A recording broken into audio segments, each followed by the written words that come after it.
Hello, everyone. Cleanse, I'm live, and it seemed to be a bit easier. Let me go and find a.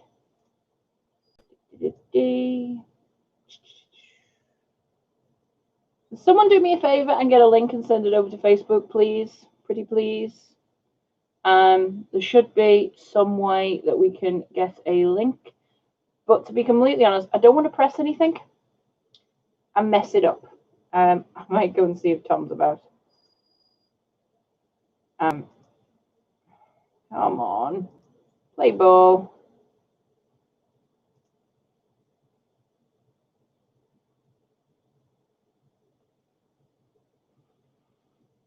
Hello. Fancy seeing you here as well, Macaulay. Could one of you guys, if you can get a link and send it over to Facebook and just say that I'm live over on here because I'm terrified of pressing anything?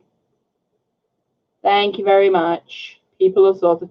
Yeah, hopefully it's better on YouTube. If it's not, then it's my computer, and yeah, I'm going to be sulking because it's a really new computer. Could be my internet, I suppose. But I pay enough for it, so yeah. Yeah, a little rant here. Why can't things just work?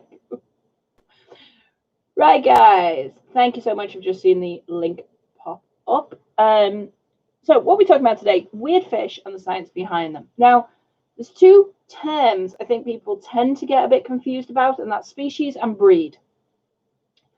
A breed is something within the species. I tend to sarcastically call it flavor. Macaulay, how am I? I'm good. Warm, poorly sick dog. Wasn't that good? So I tend to think of breed, and I sort of sarcastically refer to a breed as being a flavor. So I might say to someone who knows me, like, what flavor of dog is that, or something like that. But I think it's not a bad way to think about it. In that, if you have ice cream is ice cream, it's all ice cream depending on what flavor you have, and dogs are dogs. Hey, Bronwyn, a Chihuahua is the same breed as a Great Dane, and trust me, they will try and make little doggies, well, medium-sized doggies. My Wolfhound and my Jack Russells are the same species. They're both dogs. And that's where it can get a little bit mind-bending, because have a look at something like, go and have a look at the Pelvicochromis cravensis video I posted on the group and my Facebook page. That looks very, very similar to Pelvicochromis pulcher. The only reason we know it's not is because of DNA. And that looks a lot similar, a lot closer together than, say, my Wolfhound and my Jack Russell. And yet I'm standing here saying, well, they're the same breed, and we lump them all together. And yet these two separate species of Pelvicochromis, which is the genus, are different. And generally that comes to humans can screw anything up that if we just give it enough of time and we'll manage it. And that's what it crucially comes down to. When we're talking about breeds, we tend to be talking about selective breeding. When we're talking about species that are different, we're looking at evolution. And evolution is generally a lot slower because the pressures are different. Evolution's not standing there saying, I want that one out of 100. It might be saying, right, because of pressures, 20% are going to die off, and the 80% that survives are going to head the species in a particular direction. Because if more than that die off, you get genetic bottlenecks, and then the species tends to peter out anyway. Whereas with humans, we sit there and we like that one, just that one. And crucially, I'm going to go and find this as close looking as I can of different sex, and I can get that from anywhere. So first one we're going to talk about tonight is goldfish. And I think goldfish are fascinating. But trust me, I'm also fascinated scientifically by guppies. And that really makes everyone go, what? Guppies? Yeah. Love them. I think they are fascinating. Pain in the backside with my water, but still fascinating. So why goldfish? Why did I goldfish as number one? Well, there's a few huge mysteries about goldfish. Chiefly, where the hell did they come from? I know they came from East Asia. I know that they were originally fish that were bred for meat. Buddhist monks are normally linked to having bred them. There's a Buddhist practice that's probably one of the reasons they've hung around. But probably anyone who could afford a pond and liked that particular type of meat, it was a sign of status.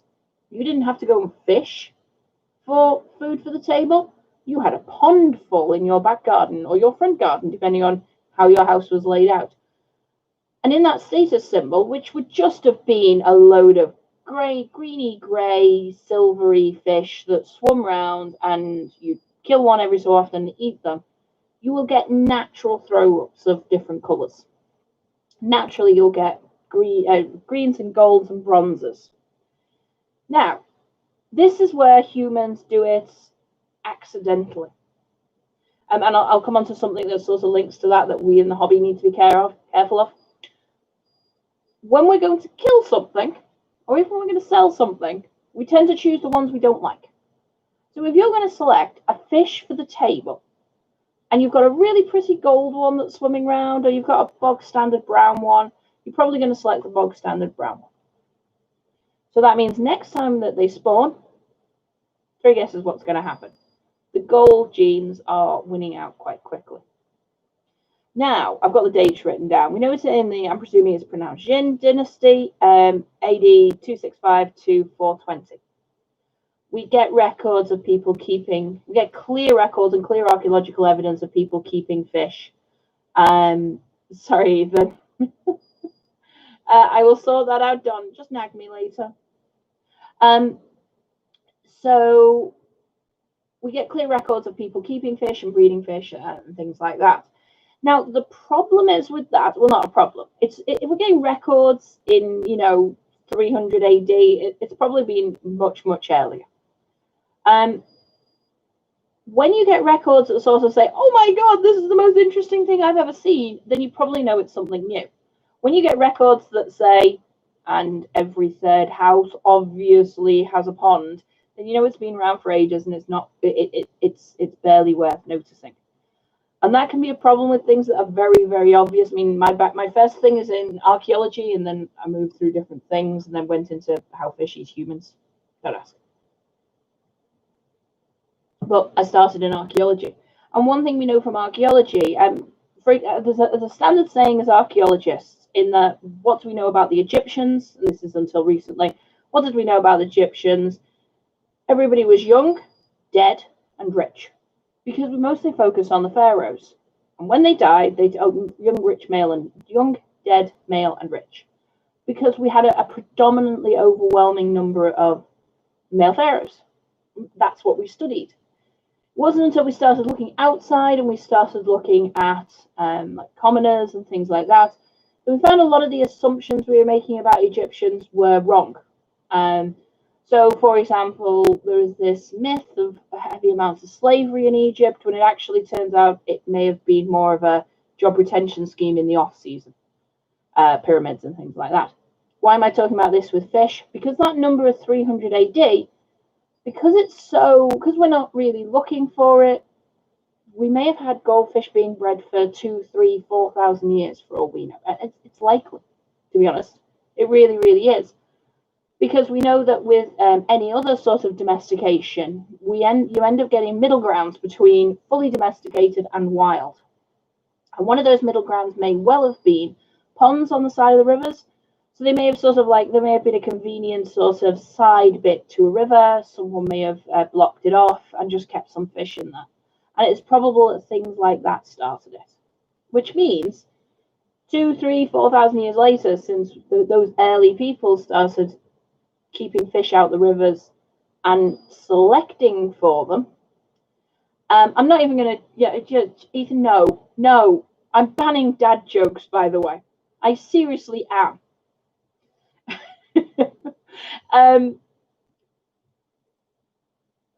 Danielle, yeah, we'll go into that in a second. What glue would we recommend to glue moss on or around wood? Super glue. I just use super glue for everything. It's designed for the process. Just give it a bit of time before you put it in the water. Sorry, guys. So we don't know what species of carp goldfish are. They've got a common name. They've got a name, but we don't have that wild species to compare them to. We don't know what they are, and that's the reality. There's probable contenders, but it depends which study you look at and what DNA sources you look at. There's a lot of question marks as to where the hell goldfish came from. What species started goldfish? We know that by about, well, definitely by the Tang Dynasty, which starts in 618, so there's a Buddhist tradition that you set animals free. You save them from like the pots and you set them free. So we know that by the Tang Dynasty, we have reports, almost like complaints, that a lot of the ponds are getting filled up with these very, very colourful proto-goldfish, these like pre-goldfish. So that rather having the usual browns and greys, we're getting these golds and silvery ones. So we know that by 1500 AD is probably the point that we put it on. Sorry, I've got notes here because, yeah. We know that by 1500 AD, so 500 years ago, that they were keeping them as pets. Now that's where the fascinating thing with goldfish comes in, because they don't actually have that mobile genetics. So what am I talking about there? When a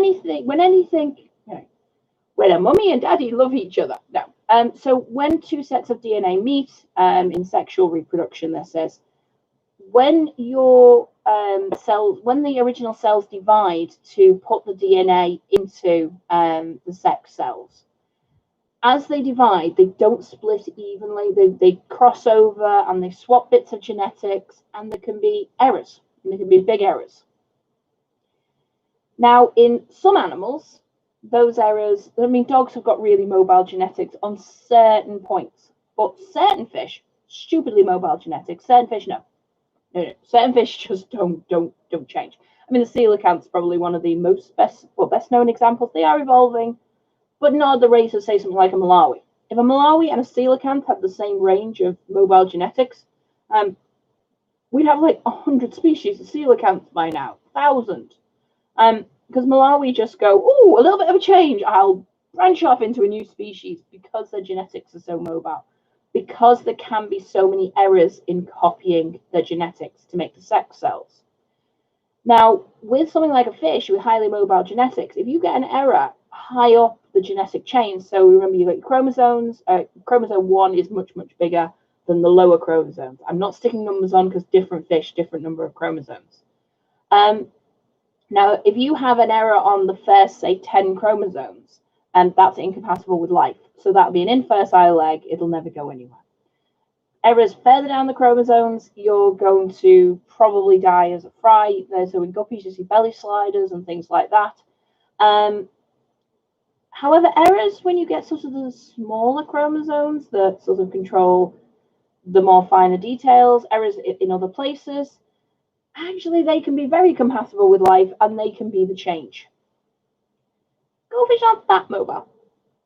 They'll change, but they're not super, super mobile like cichlids, which gives you a fascinating thing. I mean, I may or may not have been looking online to buy goldfish sometime soon, maybe. Nobody can prove it except Carol. Carol can prove it, but nobody other than Carol can prove I've been goldfish shopping today. Online. Have a look. Just go on to any decent goldfish retailer's website and have a look at the different fish. You've got golf ball pearl scales. They are the size and shape of golf balls. That is the same species as a comet goldfish. Pond goldfish, you know, long streamlined things, really good at eating stuff and moving in water. Same species as something that looks like someone drew a face and stuck some fins on a golf ball. You've got orandas with the big head caps. You've got double tails. You've got single tails. You've got black moors, all the same species. And that's fascinating. It just fascinates me that through selective breeding, someone's sitting there and picking one fish because it's got slightly different traits and another, and then selecting off the best of those fry and constantly doing things can produce something like the celestial eye, which is where they've got those big gas bubbles underneath their eyes, and the eyes sort of look up, which they just freak me out a little bit, but okay. Or yeah, they're just different flavors of the same species, and it just fascinates me, and that's why they're number one on my weird fish, because humans have managed a lot with a really simplistic starting point. Number 2 is the weather loach. Okay, again, sort of same. You might keep them together. No, yeah. Okay. Honestly, all goldfish freak you out. I think I'm going to end up getting Bristol shub. I can never pronounce that stupid word. Bristol shubs. Google shubkin. I think I can't pronounce it. The words just doesn't make sense to me. Anyway, so I think I'm getting them, which are they're more fish shaped, and I think that's a really sad statement to have to make. I'm selecting a fish because it's shaped like a fish. Yeah. Thank you. There you go, everyone. Yeah, that word should put. Yeah, I can't do it. I just can't do it. I do have it's not me just being daft. I do have a thing where I can't pronounce certain words. I can try, but they don't make sense in my head. This is why, as it used to be a thing as a lecturer, I used to write them up on the board, and I'd like have about 5 students who I knew I could just point at, and they'd pronounce them for me. It's great. I miss those days. Admittedly, I have Tom now. I can just get Tom on the stream, and go, and you're up. So yeah, moving on to the next one, weather loaches. Why do I think weather loaches are so weird? They can tell the weather. Literally. Okay, lots of species can do this. I just thought I'd have to pick one, and weather loaches were the obvious ones. Coreys can do it as well. Now, what is weather? Okay, come on, it's hot. Why is it hot today? We are talking about, so weather is actually how the jet stream's interacting. What the hell was that noise? Really hope that's a thunderstorm outside, otherwise something really weird is going on. Anyway, so weather is caused by the interaction of the jet stream with the rest of the atmosphere around it. Right now we are in something called a high pressure, so that means that air is descending from each side of the jet stream. Because it's descending, it holds the moisture at ground level. Because no moisture is rising, there is no cloud cover the sun can get through. No, it's just sounding like this really weird rumble outside, almost like an explosion in the distance. So I hope it was a thunderstorm.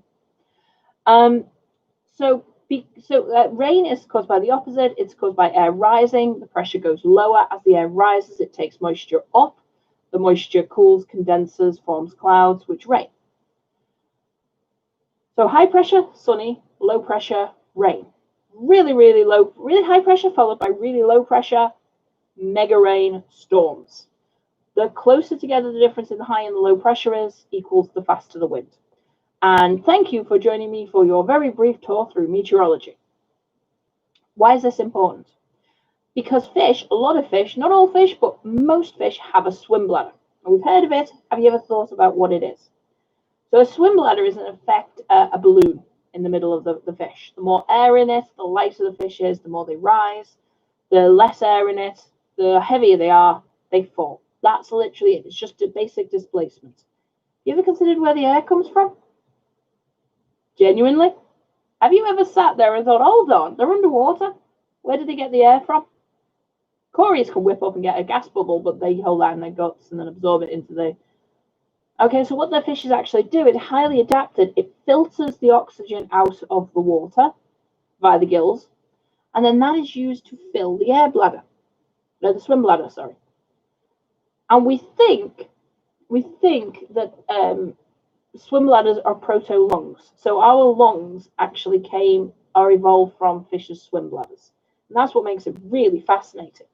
But crucially, a fish with a sensitive swim bladder can tell that change in pressure. Now, how big a change in pressure are we talking about? 975, so 975 millibars is raining. 1018 is really nice and sunny.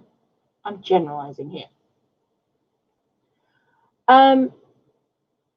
So what that means is that a fish can tell the difference in 50 millibars of pressure.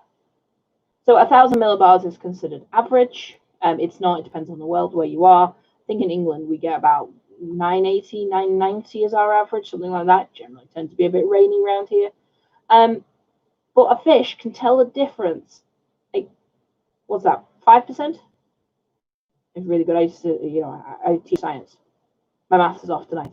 And that's how small a change it can tell. And that's just by the pressure on the swim bladder. Now, why is this an evolutionary advantage? Simple. Rain equals spawning. And why the hell does rain equal spawning? Because if it's raining, it's washing stuff into the rivers. If it's washing stuff into the rivers, that means all those little creepy crawlies are starting to feed. So you're going to get that explosion of life. You're going to get algae, and algae mean you're getting critters that eat the algae, extra critters that eat the algae. So you're getting like mayflies and all that sort of thing. Or the equivalent in Myanmar, which is where the common species of weather loaches are from. Now that means it's a great time to lay your eggs, because if you lay your eggs now, when the pressure's just about changing, then in a few days' time, a week when your eggs hatch, you've timed it right with the eggs hatching, so you've got fry, and the insects hatching, so you've suddenly got food. And then as the fry grow, the insects grow, and the fish has managed to sort of team it up. Now, can you mimic this? Oh, hell yeah. Weather loaches, by the way, don't commonly breed in the aquarium. But like I say, cories and a lot of other species do the same. So what do you do? I normally, like 10 years ago, I would have gone, you get a barometer. I do. I'm really sad. I do have a barometer on my wall. You don't need one. You can just check on the weather. Just ask whichever small speaker you speak to find out things. Ask them what the barometric pressure is. Keep an eye on it. The barometric pressure starts to drop, do big water changes. Yeah, of course, there's a lot of cory keepers have barometers. They do. You don't need to now. You can just find it out. But yeah, I've got mine. And mine's the one that was on the yacht I sailed around the world on. So I keep it for that particular reason. It's got a matching clock, which I need to get refurbished and up on the wall, but I'll do it one day. But yes, I do actually have a barometer. So yeah, when you notice the barometric pressure is dropping, big water changes, big cold water changes, cool water changes, I should say, on things like cories or anything that breeds based on pressure. And hey presto, you should get eggs. For weather loaches, they tend to like higher flow. A lot of loaches do. Cories tend to lay in higher flow, but you remember, they're laying eggs, the river would be flooding, water would be pouring in. So everything's adapted to this idea that suddenly the river's raising. So maybe even chucking a powerhead or something like that. Yeah, I suddenly say that barometers are really useful, and people are going, oh, we bought one like ages ago. It's in the loft somewhere. Yeah, there's going to be a sudden resurgence of barometers being sold on eBay. My next one is the elephant nose. If you don't know what an elephant nose looks like, head off and Google it quickly. Fascinating little fish. Probably one I will keep one day, when not anytime soon. I was planning on it, but not just yet. Needs a very specialist setup. Always makes me wince a bit when I see them in a general setup, because they need such specialist care. I think that's one thing. I think they're one that I don't like seeing sold in LFS just generally. I think they should be something you have to order in. Yeah, they are. Now, they have something called the Schnauzern organ. Brilliant name. Love it.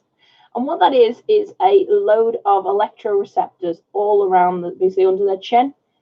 So that long snout and the chin area can actually feel electricity. Now, electricity is given off by most living things. So they can actually feel the living things. In the wild, they live in murky conditions. Ethan's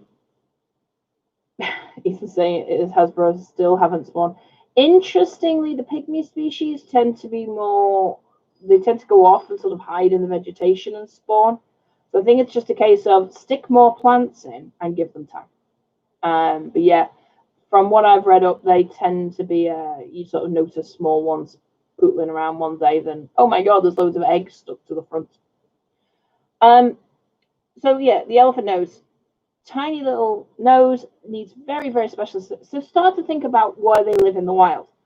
They live in very, very muddy, murky rivers. So eyesight's not much good. What you do need is to be able to sense something, and they can sense electricity.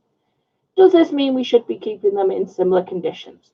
You should be keeping them on a very, very soft-grained sand. I don't think we need to be keeping them in murky conditions. Just because they can't see well doesn't mean we shouldn't be able to. I do think, there's nothing wrong with having nice clear water. Off the top of my head, they really prefer tannins, don't they? feel free to correct me in the comments. I think they prefer, like they are a tannin lover. So yeah, keep them in like a more black water setup. But just remember that they're actually using electricity. Now, what I want to know is, and it's something I think is worth thinking about, if you're keeping them in a tank with electrical equipment, is that going to really drive them crazy? Are they going to constantly be feeling the electricity from like your filter? Do you remember your filters work by an impeller, which is being spun by magnetic induction? Is that going to discharge into the water so they can feel it? In which case, would you be better maybe with an external? Should you be maybe thinking about some sort of way of earthing it on the way in? Now, earthing the water coming in would be super, super simple. You just need something conductive on the last bit of the water. So I'd personally think about a stainless net or something like that, just the last bit. Where did the large many varieties of Corydora come from? Did they start as one type, as there's always been a large variety? No, there must be one type that they started from. There's family trees, and they're like divided into different families and lineages, and it literally can depend who you talk to on what day. Ian Fuller's doing a lot of work on them. Now, it might be that, so when I say this, there's a slim chance, and remember, we're talking about thousands of years of evolution here. So there is a slim chance that you get something called parallel or convergent evolution. Now, what happens with parallel evolution? Two separate things evolve to the same point. Now, that's entirely possible. The only thing is, with them all being found in the same area, I doubt it. I think they've all got some sort of common ancestor way back. You do get examples in fish of parallel evolution, purely because fish are heavily dependent on pressures from the external environment. So take something like a plec. Plecs are designed with that mouth to snuffle over and feed on the bottom, but also they're very low profile to be able to survive in more rapid conditions. So plecs can thrive in white water for a lot of species. Hillstream loaches, flatten to hell to, again, do the same thing. But at the same time, Cories, like I say, they're all from the same region, which would put parallel evolution on the back burner. There's like 11 different lineages. I could be talking complete rubbish there. And each lineage is distinct. But what I do suspect is that each lineage has a common ancestor. It's just much further back. Now, the interesting thing about the Amazon River Basin, a lot of the Cories come from the Orinoco side, is that you can get separation. So you can get separation by things like rapids. You can find that for some fish, they don't want to go into the main channel because that's where all the predators are. So you can have fish that live within a couple of miles of each other, or a few hundred meters of each other. But because they're on either side of a main river channel, you don't get any genetic crossovers, and they'll split into two species quite readily. And for things like Cories, yeah, you've got to think about it. Ethan said, what's the liters per hour on those whitewater habits? Huge. You've got no idea. This is speaking as a former kayaker. I've still got 3 kayaks here. Speaking as a kayaker, the liters per hour coming down a standard set of rapids is mind-blowing. The pressure on the thing. So we talk about 10 times turnover. 10 times turnover is dealing with standard tank.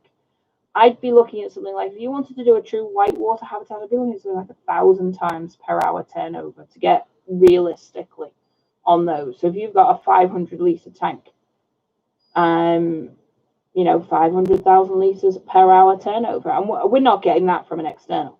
You're definitely not getting that from an external. What you're going to have to start thinking about is getting like swimming pool pumps and a return on the sump and things like that. I mean, that's still realistic. Yeah, that's an unrealistic number for a tank. Yeah, Carl, it could be 9, it could be, I don't know. Literally, the problem is with the Cory lineages is I speak to different people and I forget who I've spoken to about which bit. Just buy Ian's book when he finally gets the updated version out. Ian Fuller, Corydoras, go to Corydoras World. There you go, everybody. Everybody head over to Corridorus World, which is Ian Fuller's website. Tell him I sent you. He's going to kill me at some point. So, yeah, the whitewater habitats are scary, the turnover, but we can replicate some things. You've got to ask, what do they need? Do they need the pulsing flow? They need enough to make them, force them to swim. It's actually the O2 levels, so as long as you are churning the water over and maybe even waterfall returns and stuff, you start to provide what they really need. My next one is very, very similar. My next weird one is the electric eel. I couldn't really do weird fish without throwing the electric eel in, and that fish is fascinating. I mean, electric eels, just, I do know a few people who've got them. Don't think I'd want one myself. I think I find them fascinating as a scientist, as a fish keeper, not so much, although I have heard they're really friendly to keep. Ethan opens corridor as well on the second monitor. There is a group, there is a paid group, so you've got to be a member to go into the second group, and there is a website. Well worth it. It's about 15 quid a year, 40 quid for 3 years, something like that. Yeah, spend your money. By the way, I get nothing back off this. Literally, absolutely nothing. I just like Ian's stuff, and you know what I mean. By the way, Ian and I will disagree on a few things. I think some of the disease recommendations on there, I'm sitting there going, what? No. I'm going to keep it. I do have to bite my tongue a little bit over there, but I'll be good. I've not got Ian's book yet. He's always been saying, you know, because he's updating them. For the last few years, it's been the new ones coming out, so I've been waiting for the new one. We'll get them. I think when Ian brings out the new one, we'll get it in the shop, because well worth it being in the shop, I think. Right, electric eel. Not an eel. It is electric, but it's not an eel. It's like there's an archaeology thing where people go the Bayeux tapestry, and you'll know archaeologists around you because they go, it's not a tapestry and it's not from Bayeux. It's an embroidery from Dover. Just as a minor issue. But anyway, electric eel, not an eel. It's actually a species of knifefish. And what makes it so fascinating, because it's got into one of those commonly called evolutionary dead ends, and it probably is, to be honest. So when things are evolving, there are the non-specialists tend to do better, because when pressures hit non-specialists, they can cope, they can change. So if a species is more generic, they've got much more scope to branch out when things change. So when things go wrong in the world, it's the real specialists like the electric eel that just vanish. And great example of this is the grizzly bear is probably going to survive climate change. The polar bear, which is a subspecies, probably isn't. Why is that? Because the polar bears become so specialist, whereas the grizzly bear is a lot more generalist. The grizzly can take things, it can move. Whereas the polar bear, which is a subspecies of the grizzly, went out on the ice, really adapted to living out on the ice, and can't adapt climate change, man-made climate change. So yeah, electric eel is going to be in the same. So what's it evolved to? It's evolved to live in muddy puddles, the edges of rivers, where in the Amazon, where there is, it can't see, so it is adapted. Just like the elephant knows it can search via echolocation. It's not adapted to do what a lot of other predators do, which is physically overpower it. What it has, it's got 3 organs. The main organ, because people were getting really inventive when they named that, the hunter's organ, and the sac organ. Sac organ is involved in echolocation, and that makes up like 80% of the animal's body. Oh, there's a good one. Yes, there's a good alternative from Ethan for something that isn't going to kill you. Can kill people as well, theoretically. I'm not sure. There's a lot of like people say they've been killed by electric eels, but on a lot of those stories, drinking was involved. And I'm always a little bit suspicious when drinking is involved. By the way, this is not alcoholic. I grew up overseas. You don't drink when it's this hot. Unless you're English for some reason. I grew up overseas. I saw many crowds of Englishmen wandering by drunk on very hot days with the rest of us going, idiots. Anyway, one of those things. Yeah.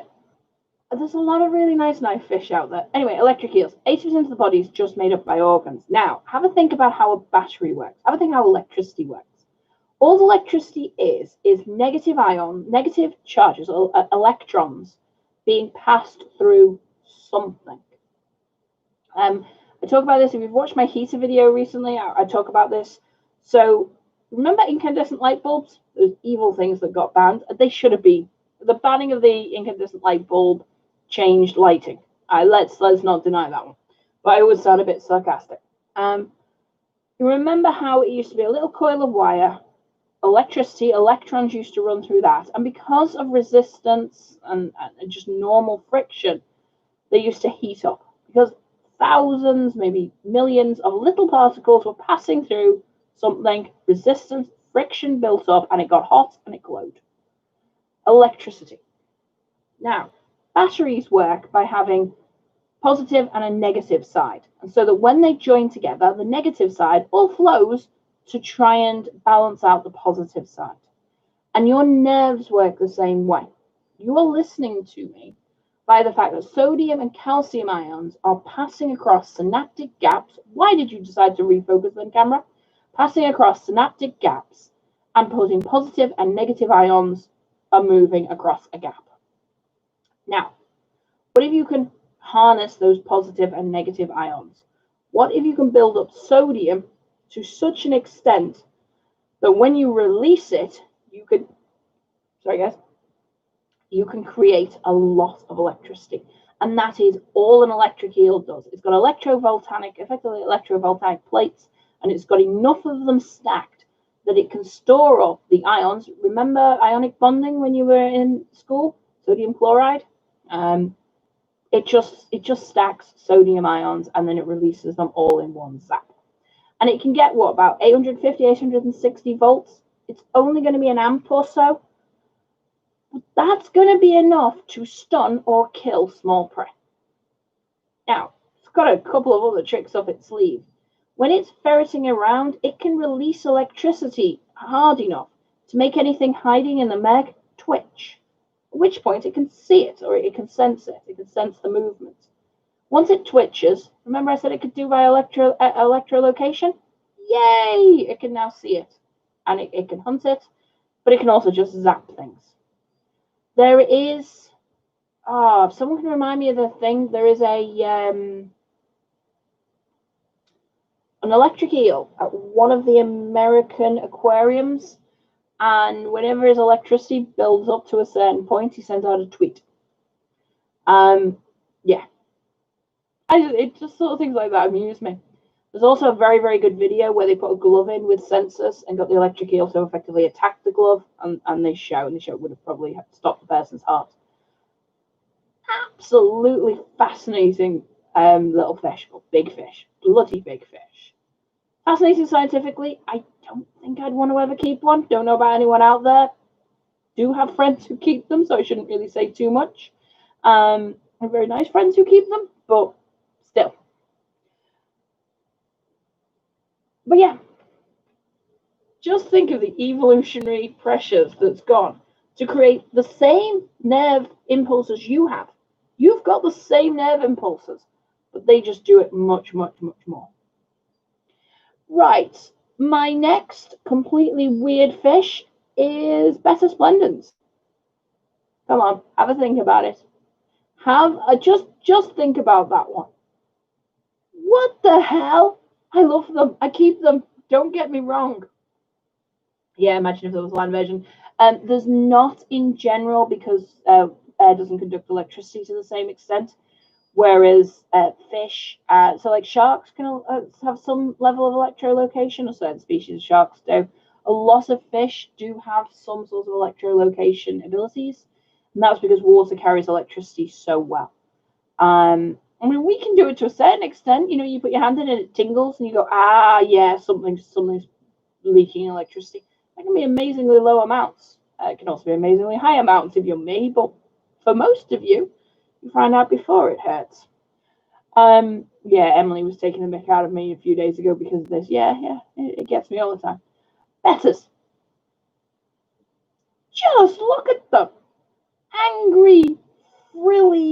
little angry. That's all I can really come up with. They're just weird. It's like we've taken a pit bull and put a ballet skirt on them, basically, is what we've done. We've taken a highly trained fighting animal, highly bred fighting animal, that spent thousands of years being bred to be the most aggressive type possible, and put them in ballet skirts. It just makes me go, what? Back to the goldfish one. A couple of interesting things. We don't know if they're not hybrids. I'm just checking my list here. Yeah, I was good. I left parrotfish off. I was going to put parrotfish on. We'll get there. You might have the bonus 11th fish. Possibly Bessa splendids are hybrids. They're not deliberately man-made hybrids, and they can obviously breed with each other. They are perfectly. So one thing we get, and this is where we get a slight confusion in this. Remember when you were in GCSE and they taught you that hybrids cannot have fertile offspring? Remember that one? Bollocks. Complete. Just rubbish. Why is it complete rubbish? Because that only counts if the parent species have got different number of chromosomes. So horses and donkeys is our traditional example, tigers and lions. They've got different numbers of chromosomes. So that means that the offspring have an uneven number of chromosomes, which normally means they're infertile. Fish don't have that problem. Quite frequently you'll get fish in the same genus that have the same number of chromosomes. So when they breed together, you get something called it's just it's on the exams. That's the problem. How do you know it's a hybrid? Because it has unfertile offspring. And there's me in the back going, there's me teaching this, and I literally, when I have to teach that, I go, how do you know it's a hybrid? Because according to the textbook, they have unfertile offspring. Now, let me give you 10 examples of highly fertile offspring from hybrids.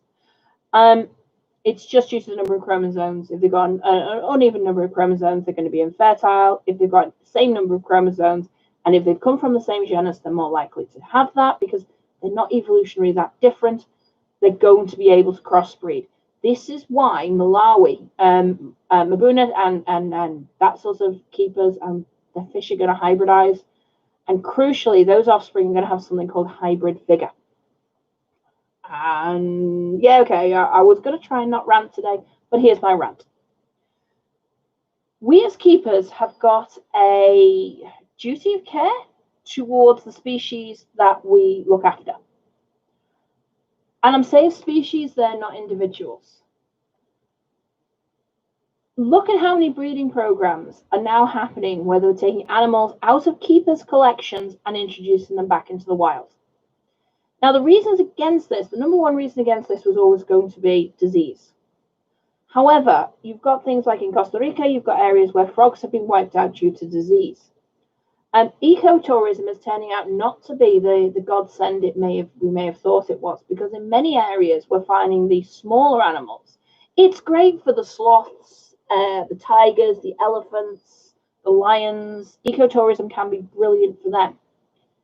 It's not great for that small frog that's had, because a path has now been cut through the jungle, wind is now blowing up that path and it's moving diseases around the jungle much, much easier. It's not great for that fish that now there's boats coming in, they're moving the water upriver, not downriver, and diseases are being introduced from downriver. And you've got to remember you've got novel diseases, and we know nothing about that right now, but novel diseases are a huge problem. Something that has, say, been around in bats for thousands of years, and it's only really a problem for bats and isn't really that much of a problem, is a bloody huge problem for humans. Exactly the same thing can be for frogs and for fish. So for fish, something that's been a problem half a mile downstream. Remember, water flows downstream. Half a mile downstream, there's been the fishy equivalent of a bit of a cold. Or maybe even worse, but not killing off whole species. It's suddenly moved upstream by half a mile, and that's decimating species. We have other problems. In some areas of Africa, mosquito nets are actually used to fish, and the rivers are just devoid of life. There is nothing. They are barren. Cattle can be a huge problem because they cause eutrophication, where you get higher amounts of cattle droppings in the water. It can also be from farming, spreading cattle droppings.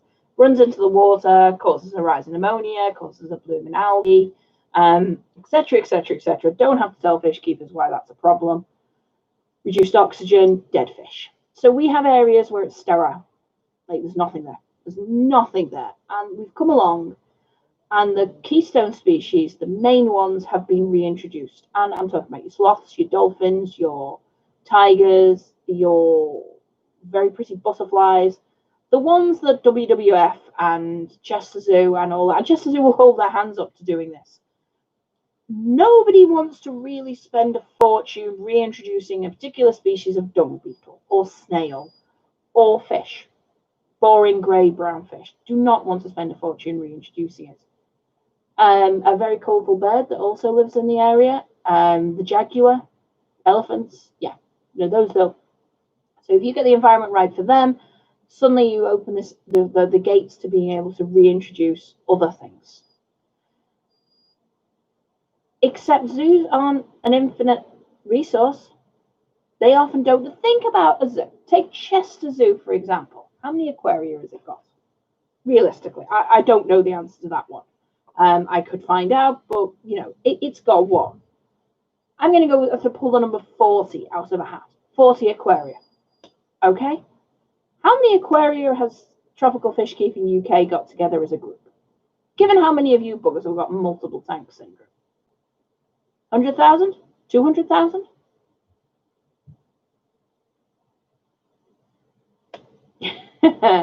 Someone's starting water changes. So we could comfortably, as a group, have 200,000 fish tanks. Now, again, pulling numbers out of a hat, let's say the average size is 100 litres, because it makes a lot of maths easier.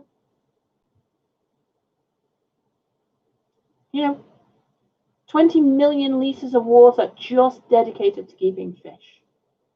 That's a lot more than every zoo in the world, just from one fish group. By the way, if my maths is wrong tonight, enjoy. I am not bothered unless you're a former student of mine, and then sort off, check your numbers. So what does this mean?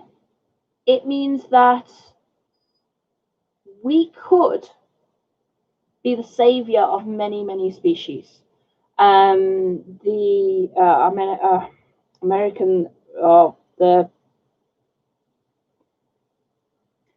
butterfly split fin goodyead. Extinct in the wild, really common in tanks. Red-tailed black shark, extinct in the wild, really. Axolotls, pretty much extinct in the wild. Geez, loads of them going around. The only problem with axolotls is they've crossbred with tiger salamanders. So, but DNA, we can have a look DNA-wise and find ones that are purer. Sorry, dog's waking up. Hopefully she's going to lay down again and not come and join us yet. She's just getting comfy.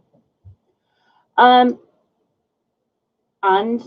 many of the species that hybridize easily. Now, if you are... Okay, I'll give you a straightforward example. How many people are breeding parrotfish with random other one in their tank? We've all seen it. Those offspring are half parrot, half convex, say. They move them on to someone who doesn't know any better, and they breed that to genuine convex. All of a sudden, you've got hybrids out there. How do we know which ones are pure? How do we know which ones are hybridized? And can we reintroduce those into the wild? Convex, bad example, because there's plenty, we could DNA test and plenty pure ones around. But Malawi are getting the same. I mean, when it was banned from exports from Malawi, or not banned, just impossible because of the civil war, the fish were getting worse and worse and more muddied and more muddied. I mean, the fish were awful until you just get like tanks of random Malawi. Now we've got fresh blood introduced, it's been different. But as keepers, haven't we got a duty to maybe not hybridize everything possible? Right, back to what I was talking about, Betta. We suspect that what happened with Betta is splendens and a couple of other species were moved about through different ponds. So you'd have a fight with you'd get your fish, they'd fight, you'd have the winner. You'd take it nearer to your house and release it somewhere near your house, which then might mean it would come into contact with the same genus and hybridize. And hey presto, we have a hybrid species of fish. Now, because of something called hybrid vigor, which is when any poor quality genes can be lost, so a fish can get the best of both worlds, quite literally, from the parents. You can get a very, very good hybrid, which can then take over the whole area. And since these fish were being artificially selected for fighting, they got more and more aggressive, until people stopped releasing them and started keeping them in the houses and carried on. And then they'd be selecting from the next generation for aggression, aggression, aggression. Now, actually, plankets, the smaller, less floofy ones, they are the original fighters. However, they then discovered that they can be really, really pretty. And remember hybrids, that hybrid vigor thing, you tend to get better colors throwing up through hybrids. I have a sneaking suspicion that nearly every guppy in captivity is a cross between a guppy and an endler. I genuinely think that one, because where have those colours come from? There's a few things that don't make that much sense unless you start to put the idea of hybridization into them. I've got some double-sword guppies in one of my tanks. Come from one of Sue's tanks, Sue Boswell. Now, she's had plenty, I've seen the arguments. She's had plenty of people, she says, oh, they're guppy endler crosses. They go, no, they're not. They're just standard double-tail sword guppies and blah, blah, blah, blah, blah. And she's laughing because she crossed them. She put the endler blood in there. So she knows, definitely a cross. But you will still get guppy breeders who will swear down the line they are purebred guppies because of this, this, and this. No, they're not. They're definitely crosses. So again, it's selective breeding, and there's a lot of history, and there's fascinating history on that. One thing that is fascinating is how care of them and discus is creeping. And I think this is really, really interesting. Okay, I've only been in the hobby 20 years, but Sue Boswell, lots of other members on the group have been in a lot longer than I have.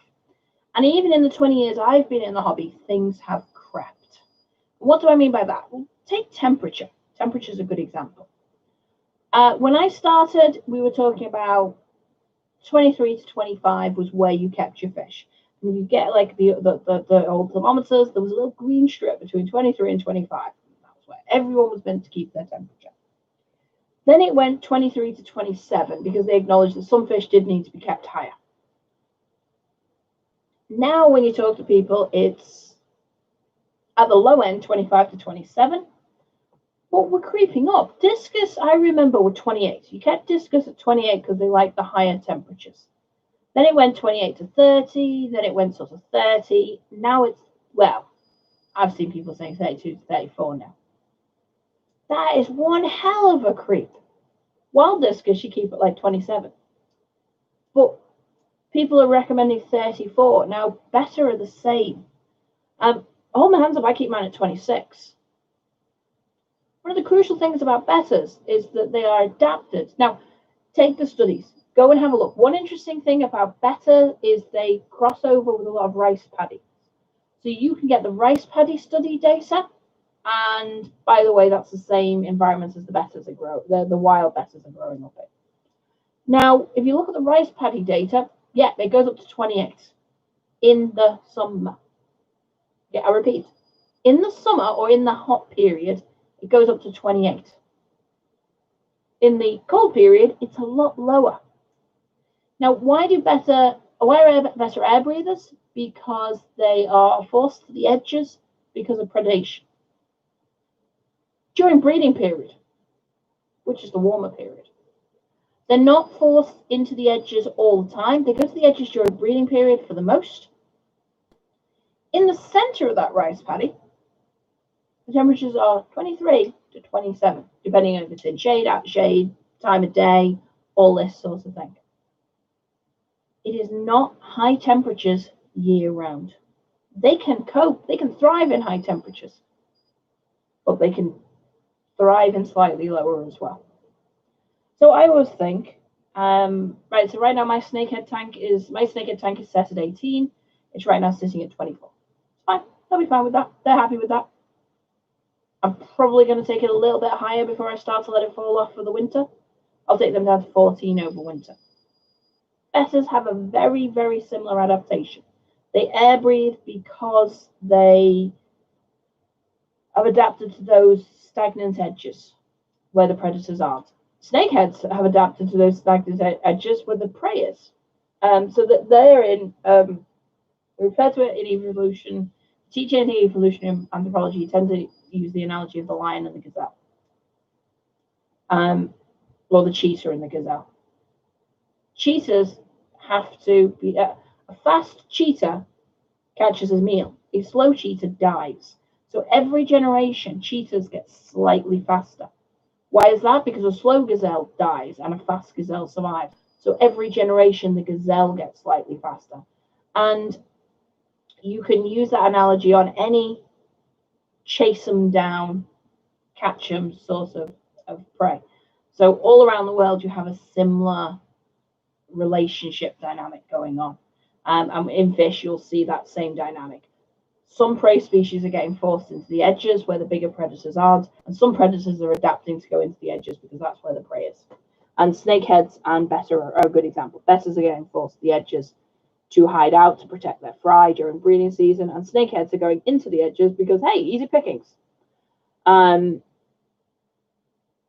So even in species in South America and places like that, you've got species that go into the flooded forest where it's hotter because they can protect their fry. Discus are a great example. And then you have other species that are now adapting to go in after them. We look at all the discus are micropredators, angels are more just predators, but equally they're not predators like, say, pike cichlids or any of the bigger ones that we don't generally tend to keep in the aquarium as much. We keep pikes. So they have evolved to move off into the flooded edges where it is very, very warm. Remember, it's a lot shadier because of like rainforest, and they can thrive more there. So I think maybe we need to start looking at temperatures and stop them creeping. Right, my next weird fish is guppies. Bog standard guppies. And why do I think they are weird fish? It's because of what the females do internally. Okay, so a female guppy, as we all know, once she has been within sight of a male, can then carry sperm for up to 9 months. But the studies have only gone up to 9 months. It could be longer. And that is because she can then move upstream. She can move into one guppy, getting into an isolated environment, suddenly can release hundreds of fry and populate that area with guppies. So as a survival strategy, they're bloody brilliant. Throw climate change at a guppy and it's going to go, oh, new places to go to, basically. They're going to lose some territory, they're going to gain others. And that's why they are one of those invasive species. And they're a pain in the backside from that side of things. Internally, a female guppy can hold sperm, but crucially, she can select. So a female guppy can actually choose internally which sperm has the greatest genetic diversity to her own. Which is why, if you get a guppy that's been in a tank shop with a completely different variety, remember that just flavors are the same thing. She's been in a shop with a completely different variety. So you go and buy her and you buy a matching male, and then you breed them. You've got no luck. She's been within a male that was a completely different variety. She can now hold on to that sperm for at least a year, maybe longer. So if you're breeding guppies, you need virgins, which is difficult as they can take sperm from 6 weeks old. Yay! So what you do end up doing, guppies are actually a pain from that point if you want to breed from them. You end up isolating the fry and then selecting for males as quick as you can, or you end up basically almost jarring them like you do with betta to keep them separate and make sure that you get the pure virgin females. Then you can breed from them. But it's an absolute ruddy nightmare. My next one, very, very similar, is the Amazon molly. And why have I chosen that one? Why is that one my absolutely fast, my like really weird fish? Because there's no such thing as a male Amazon molly. They are a hybrid, but a hybrid from a while ago, so they've now evolved into a completely different species. What's fascinating with them is whilst they have to mate with a closely related species to actually start the process of being gravid, not pregnant, but gravid, um, they reproduce asexually. So the babies are clones of the mother. Now, back to evolution. Why is this a problem? Why is sexual selection so good? Because in sexual selection, you get a variety of young. And then if any pressures come on, some of them are going to die, but some of them are going to survive because they're different enough. I'm trying to think of a decent example here.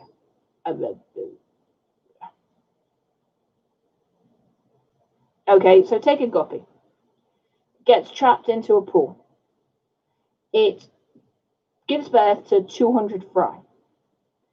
And of those fry, some are lighter in colour than the others.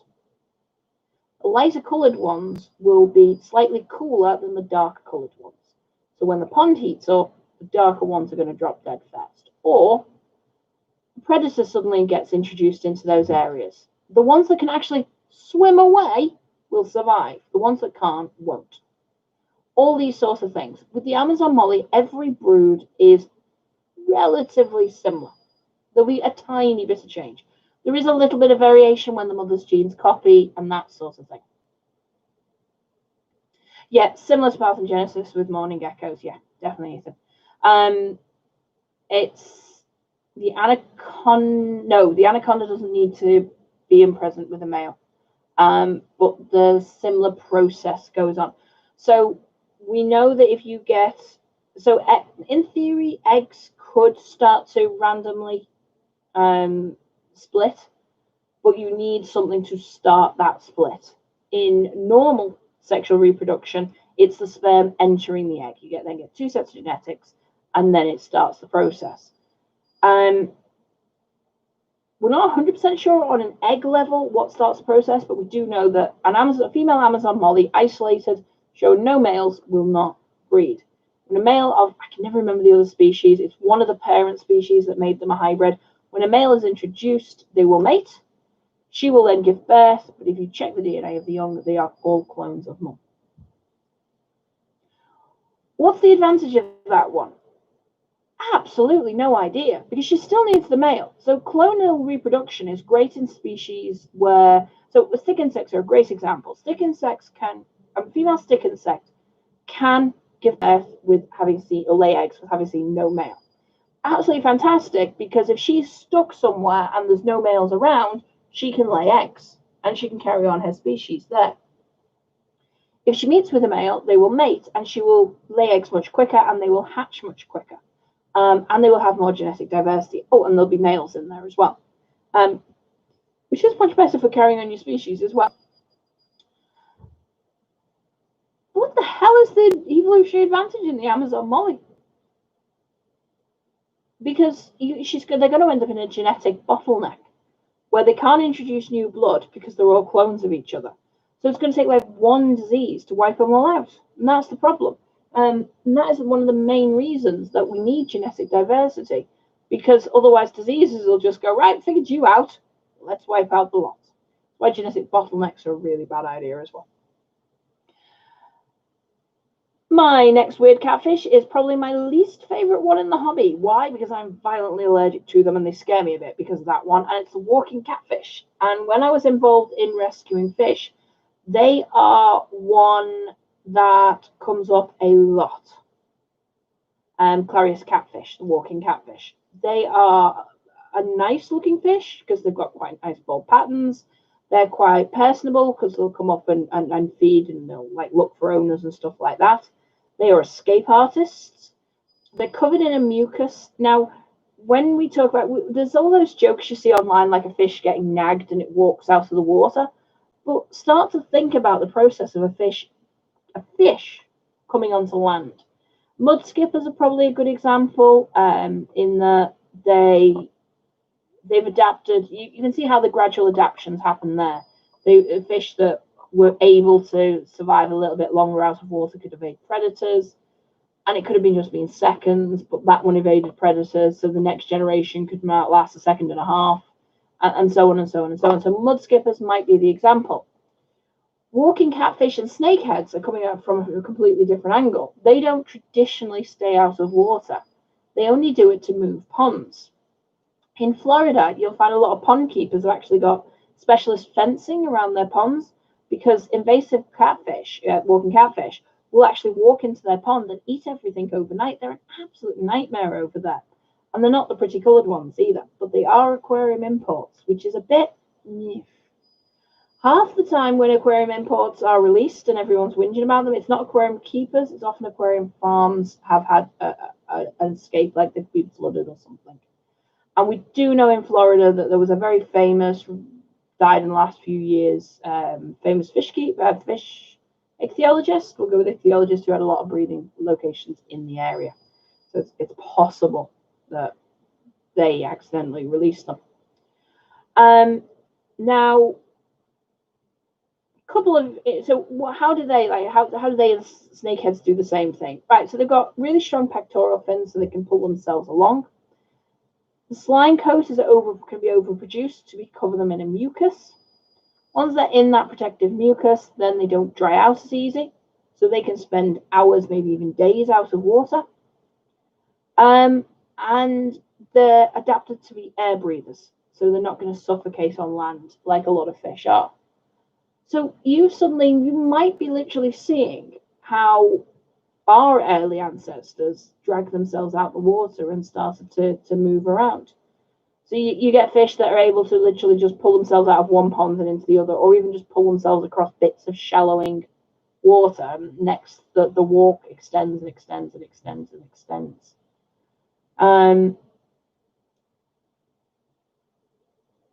Oh, yeah. If you can think of the name, Ethan, please let me know, and I will add it to my weird list. I have heard of that one. My brain's thinking about that one. But yeah, Clarias catfish.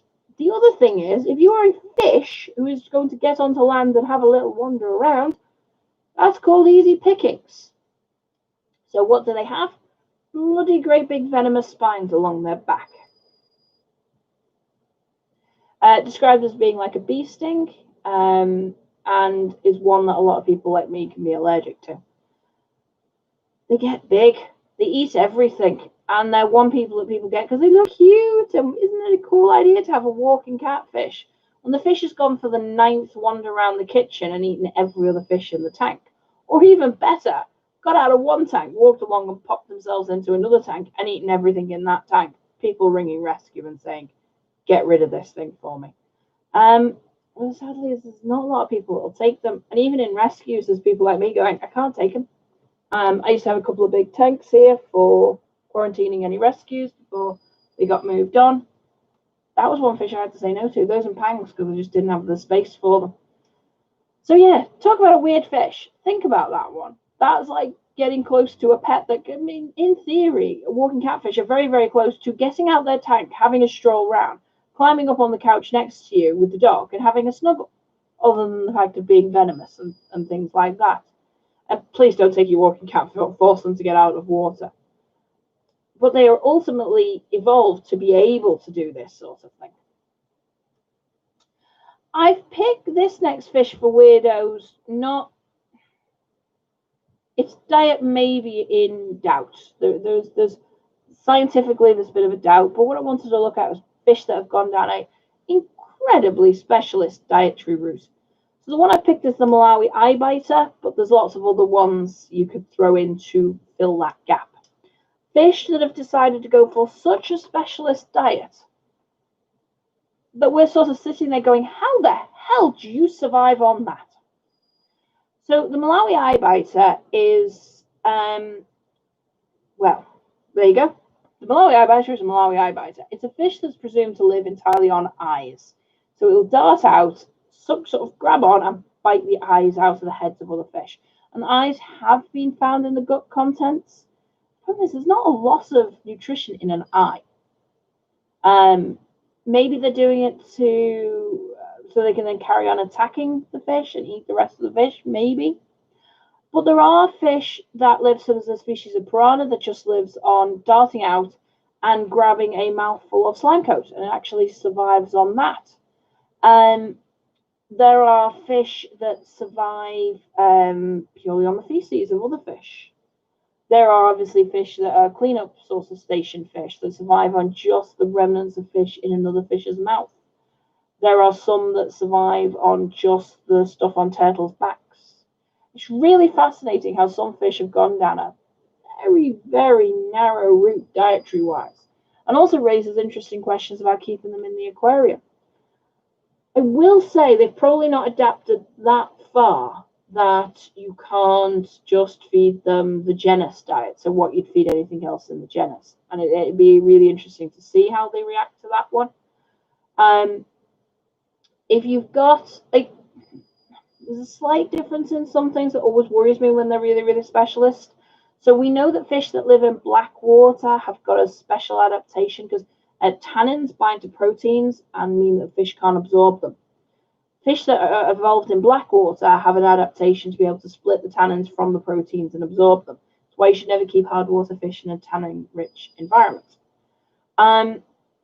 Is there something in like eyes that the eye biter needs? Is there something in slime coat that slime coat feeders need? Is that why we get some species like algae eaters? When they get older, they're oftentimes algae eaters. They're known to start actually eating the slime coat off other fish. Is there something, really nutritional in that? We know that discus feed their young by secreting a special slime coat. The young actually feed on the flanks of the adult discus because this specialist slime coat's produced. You see what I mean? It could be a really fascinating one. Is there something in that diet that's crucial and important? Yeah, can't go on weird fish without mentioning, is straight talking fish still around? Because I'm going to actually, if I say it 3 times, I think straight talking fish will arrive. Pufferfish. Pufferfish have got a specially adapted stomach, spines, and toxin. People think it's a myth that dolphins can get high off pufferfish toxin. Oh, no, it's not. I remember clearly sitting on the deck of the boat in Darwin, in Australia, watching a group of dolphins throwing a pufferfish around like a basketball. And they were high as kites. They were swimming into the boat and giggling in like dolphin speak sort of thing. They were just nutty. My mum was a dolphin. She worked with dolphins. Yeah, I knew he'd appear.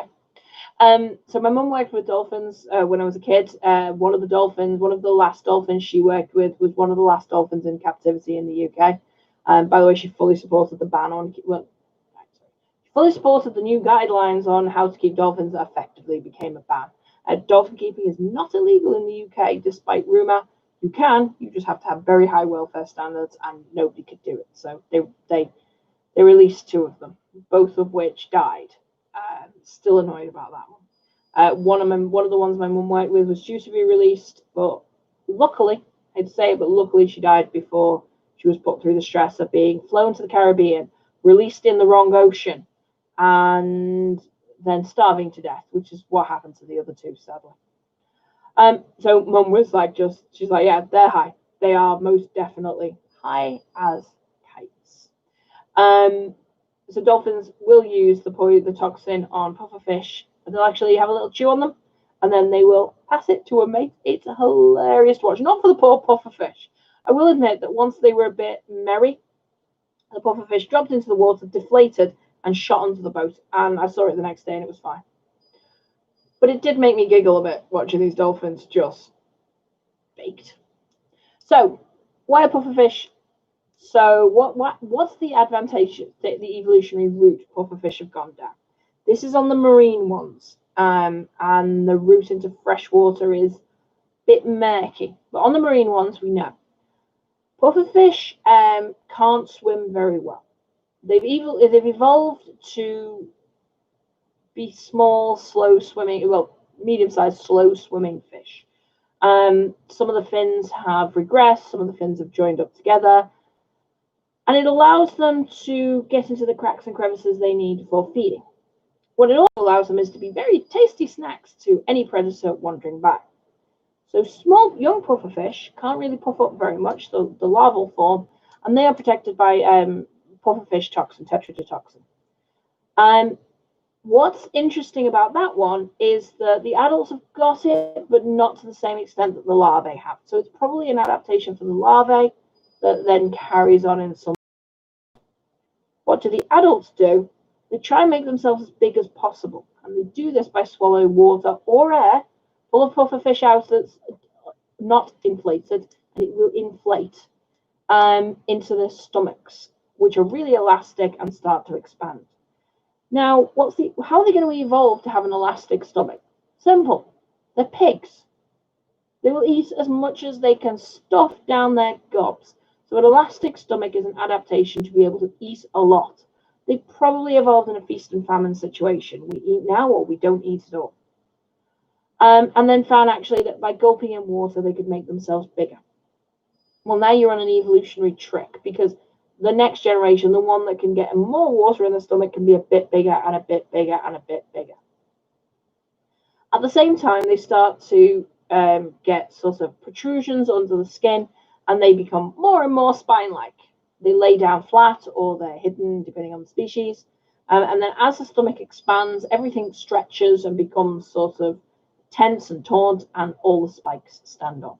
So instead of a slow-moving, nice, tasty mouthful, you get a spiky ball of fury that's toxic.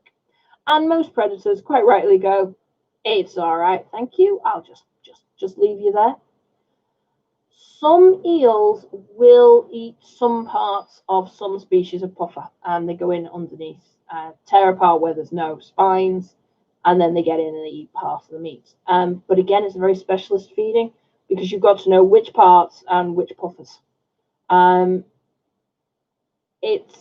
think a lot of puffers, especially the ones that aren't quite as toxic, get away with the way, say, some snakes do, in that they look like they might be venomous. So predators go, "All right, thanks, I'll leave you to it." Fascinating fish, though. They're always one of the ones to watch on a reef. I think we've got this image of puffers as being like spiky balls of fury, especially in the marine world.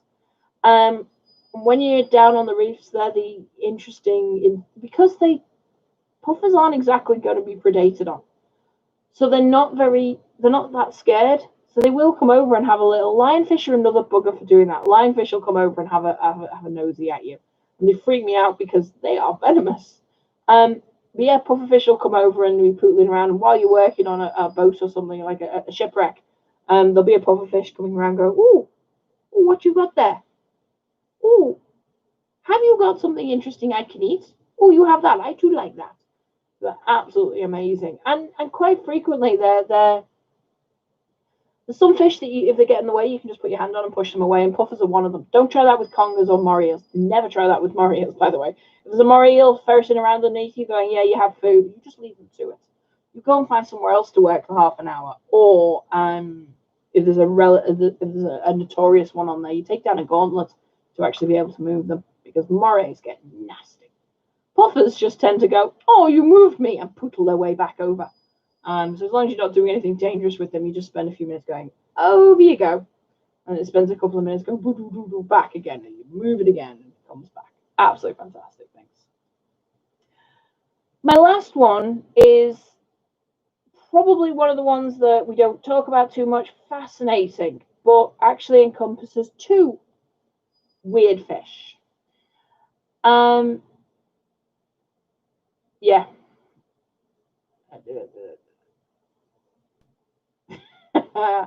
Ethan's ended up on Planet Catfish. So, cuckoo catfish and thick-lipped mouth brooders. Right, mouth brooders. Oh, come on, guys. Have a think about that one. You can see the train. There's no mystery about the evolutionary train to become a mouth brooder. So cichlids will quite frequently, in danger, will pick up the eggs and hold on to them. That's a bit obvious. We do it with anything precious to us. No, I'm going to hold it and turn away from you. So actually picking up and carrying something precious like, your eggs or your fry, that's not particularly an evolutionary jump. You have a mouth, you have fry that you need to move, you pick them up and you move them. Mouth brooders have just held on to them for longer and longer and longer and longer and longer until you get to the scenario with like the thick-lipped mouth brooder where the fry are actually pretty well advanced before they're even released from their mouth. And then she or he, sometimes there's bipaternal brooding, they'll take them back in quite readily until the point gets to the fish just aren't fizzing in mum or dad's mouth anymore. And then they're still protected in a lot of cases. They're let out and mum and dad will hover over them and protect them. Mouth brooding, it's still fascinating though. Just think about like the whole scenario there, but you can see the evolutionary trend where that's happened. Now, here comes the cuckoo catfish, just a species of cyno, lovely fish, all that sort of thing. But what it does is it lays its eggs in amongst the thick-lipped mouth brooder's eggs, okay? And it's highly adapted. The thick-lipped mouth brooder will then take all the eggs into her mouth. Unbeknownst to her, not only is she brooding her own fry, she's brooding the cuckoo catfish fry. Cuckoo catfish fry will hatch much quicker than the cichlid fry, which means they develop to the point they absorb all their yolk. Their yolk is absorbed just at about the point that the cichlid fry start to hatch when they need to feed. So 3 guesses what happens there. You're brooding the snacks for the catfish. The catfish then eats all the cichlids, the cichlid fry. The cichlids don't, she will spit the fry, the catfish fry, and she will take them back into her mouth. She will protect them. She will protect them until they are quite advanced and going on for growth. She doesn't seem to realize they're not her fry.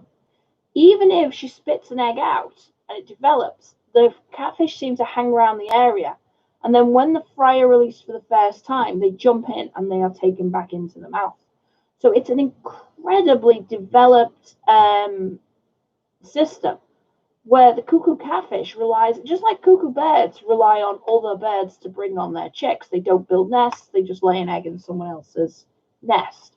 The cuckoo catfish has developed this relationship, this parasitic relationship with the thick-lipped mouth brooder. It's interesting that they don't use any other mouth brooding species. So if anything happens to the thick-lipped mouth brooder, cuckoo catfish are done for. Yeah, that's the thing, Carol. You'd think that, cichlids are an incredibly intelligent species.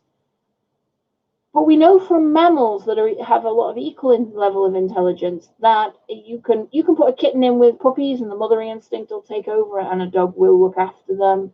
We have cases of chickens looking after, not a mammal, I know, guys. You have lots of cases where chickens will brood kittens. Yeah, go and look online. You will find thousands of scenarios where a mother animal in that maternal instinct has taken in something that's a completely different species. Always pause on the lion and gazelle ones. That's always a bit, it's probably that it just hasn't run away and the lioness is being lazy. But for a lot of them, you do get nursing mothers in like cats and dogs taking on completely different species and raising them. Is there something like that? Is there some sort of real maternal instinct or paternal instinct happening that gets them to come back in? Maybe. Yeah, Ethan, thanks for that nightmarish stuff. So Ethan's saying, do cuckoos maybe accidentally spy on the cichlid's mouth sometimes? What if they had like a neurotoxin so they could kill and eat the cichlid that raised them? That would be terrifying. Yeah. However, it wouldn't provide more offspring to raise the cuckoo catfish's fry. So remember, if the cichlid survives, it'll have more young, and more young is more young for the catfish, basically. But it's fascinating in that she will be spitting just catfish fry. They will go around and feed for a bit, and then she'll give the signal to come back, and they'll all respond. So the catfish fry are absolutely adapted to being thick-lipped cichlid fry. There's nothing else on that one. Okay, I'm going to go for the last, since a few of you are still hanging around, I'm going for the last one. And number 11, the weirdest fish going around, and the one I would really like wiped out the hobby, is the parrotfish, Why is it the weirder fish going around? Because it's completely messed up. If you've got parrotfish and you love them, great. But you cannot deny that that fish is messed up something chronic. Its pharyngeal jaw can't work because its mouth's the wrong shape. So it can probably, they've been bred to be a bit better. They used to be bred so they couldn't actually close their mouth, so they always looked like they were blowing a kiss. That's gone after a lot of complaints. Pharyngeal jaw still doesn't work. The whole facial bones, facial skulls are in completely the wrong position. And the spine exits the skull at the wrong point and then goes into that big S, that big back, lift up and over. That's because it's squished. It's just all wrong. Why is this? Because different parts. So a good example that we can really get our heads around is tigers and lions, ligers or tigons. I can never remember how it was. If you really want to, go watch Tiger King again. There's bits in the mixes in there. Now, if you get the right way round, I think it's ligers that you do it with. The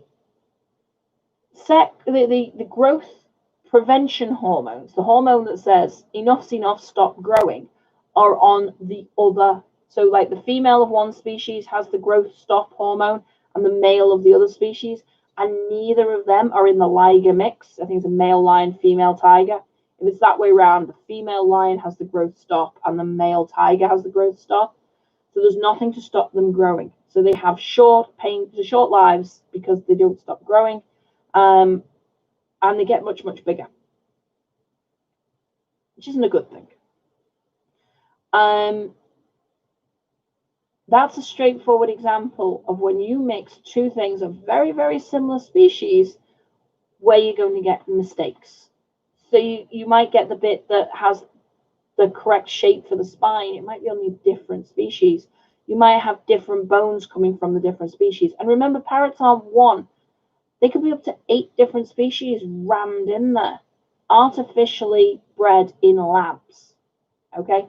You can breed parrot-like fish, and if you do, your cull rates are something horrendous. And no, people, I am not talking about, by the way, guys, when the hell did cull start to mean taking out of the breeding population? No, it doesn't. In commercial circles, hell no, it doesn't.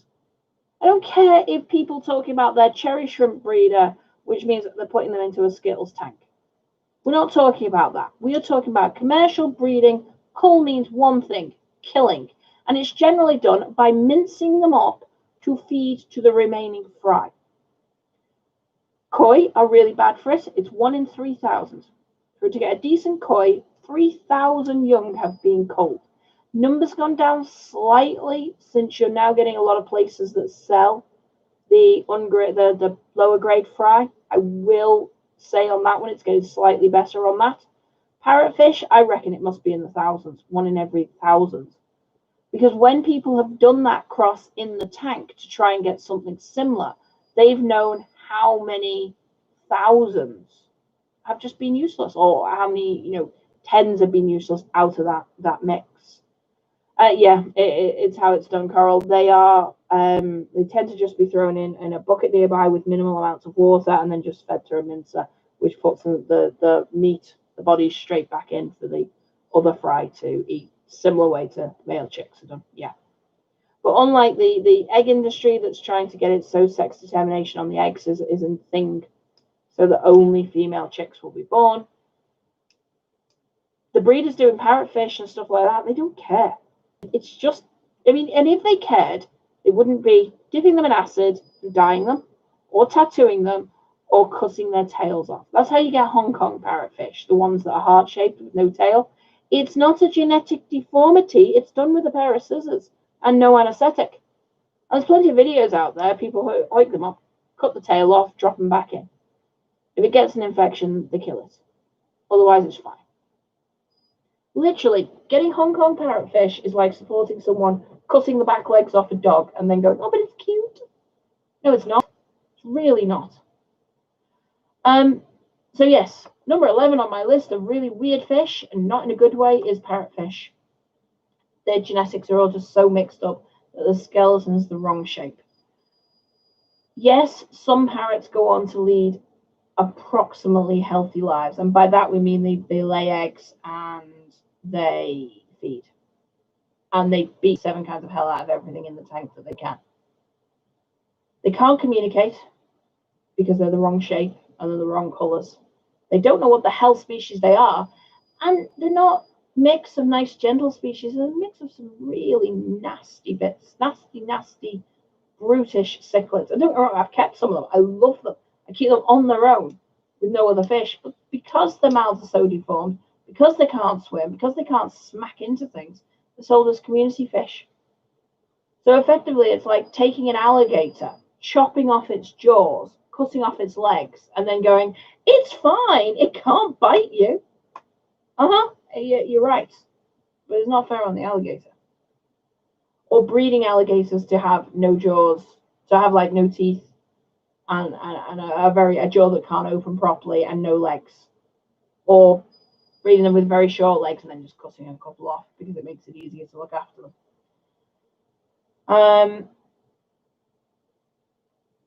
Yeah, I know Batman rays.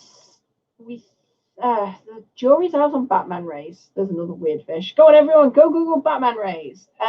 Jury's really out. It might be a genetic deformity. Batman rays. I don't know enough about them to say for sure either way, but there is a chance Batman rays are a genetic deformity. I think, having seen a few, they look more genetic than cut, but Hong Kong cichlids are just sliced. Anyway, guys, on that, or a lot cost. Yeah, I wouldn't be surprised, to be honest. They sell so well. I mean, the other one is notched angelfish. Because they're so overbred, angelfish, you'll see a lot that have got like a chunk out. It looks like something's come along as a fry and eaten into it. It's not. It's a genetic deformity. And it used to only crop up once in a blue moon. It was enough in angelfish circles that you'd be sharing it. You know, oh, look what so-and-so got before she culled it and got rid of it. But they found people will buy them out of fish shops because of rescues. Oh, I must rescue the poor deformed angelfish. So they're actually doing it now. They're actually breeding them deliberately to get notched angelfish and notched discus. I saw the first notched discus a few years ago. And that's being deliberately bred on the farms. You ever want to be a bit eye-open to look, find out the farm? I can't say the names, but find out the farms that the major chain stores buy from, and then follow them and see what's coming through. It does make you go a bit, oh no, I like that species. Don't do that. Right, guys, I'm going to leave it there because it's getting late and I haven't gone and sorted out my fish. I haven't fed my fishies yet. Thank you very much for joining me. Hopefully it was better over here than it was on Facebook. It might be that we do a few more of the lives over here because it does seem to be easier in many ways. Make sure you head over and check out the shop. I think I'm going to start the blog over there. Again, Tropical Fish Keeping UK. But other than that, everybody is left reasonably confident, knows all the different sister groups and everything like that. Keep your eye out for the usual chaos going on. And I will get Tom to let you know where he will be when he's around on Wednesday. But thanks very much for joining me, guys. Let me know any comments that you want. I'm going to try and produce this stuff as actual videos because, I don't know, it's interesting. And I like talking about stuff like that, but shorter. Much shorter. So let me know anything that you liked, anything that you wanted to change, anything you want more information on, and I will let you know. Thanks, guys. Bye-bye.